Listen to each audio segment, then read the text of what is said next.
dispiace. Ho aspettato un quarto d'ora, 20 minuti o dovete fare in qualche altra maniera? Turisti ma anche lavoratori che appena usciti dalla stazione si sono diretti verso i taxi fermi nel piazzale, ma la risposta è stata sempre la stessa, dalle 9 alle 11 hanno incrociato le braccia garantendo il servizio da e per gli ospedali e case di riposo nonché i servizi disabili.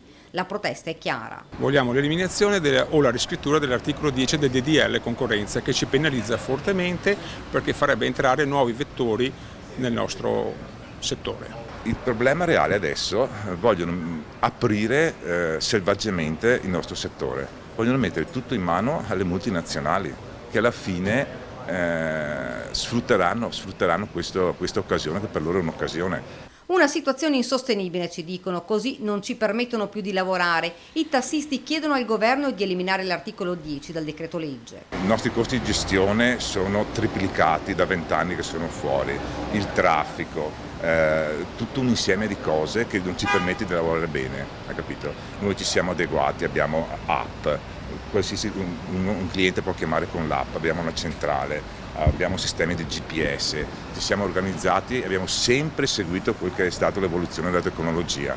Inutile che ci vengano a dire che i taxi non hanno il POS, che non sono collegati all'app, perché non è vero. Il problema sarà la concorrenza delle piattaforme digitali e quello porterà un grave danno per l'utenza, per il consumatore e per il cittadino, perché aumenteranno i costi, non ci saranno più coperture in tutta quanta la provincia e la città e solo in certi orari, negli orari di maggior richiesta del traffico. Cittadini solidali con i taxisti, anche se questo sciopero ha creato non pochi disagi. Un disastro davvero.